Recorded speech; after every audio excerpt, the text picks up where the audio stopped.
नाज़रीन, breaking news से आपको आगाह कर रहे हैं। हसन अब्दाल के इलाके बबरकी में बारिश के बायस मकान की छत गिर गई है, जिसके नतीजे में 4 अफराद जाँ बहक हो गए हैं। ब्रेकिंग न्यूज़ से आपको आगाह कर रहे हैं। हसन अब्दाल के इलाके बबरकी में मकान की छत गिरने से 4 अफराद जाँ बहक हो गए हैं। तफसीलात जानते हैं वहाँ पर मौजूद हमारे नुमाइंदे मोहम्मद गुलफराज से। जी गुलफराज, तफसीलात से आगाह कीजिएगा।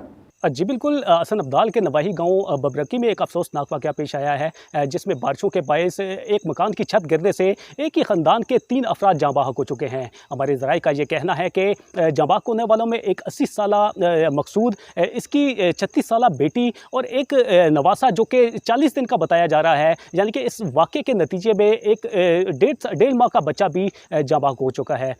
इसके अलावा हमारे अस्पताल ज़राए का कहना है कि इस वाक़े के नतीजे में एक ज़ख्मी खातून जो कि 26 साला लड़की है, उसको THQ अस्पताल मुंतकिल किया गया था, जिसको तिब्बी इमदाद देने के बाद वापस घर रवाना कर दिया गया है। हमारे ज़राए का ये कहना है कि इस वक्त इमदादी टीमें जाए हादसा पर पहुंच चुकी हैं और इमदादी कार्रवाइयों में हिस्सा ले रही हैं। इसके अलावा वहाँ के मुकामी अफराद भी रेस्क्यू 1122 के साथ शाना बिशाना खड़े होकर वहाँ पर इमदादी कार्रवाइयों में हिस्सा ले रहे हैं। जी बहुत शुक्रिया गुलफराज, हमें तफसीलात से आगाह करने का।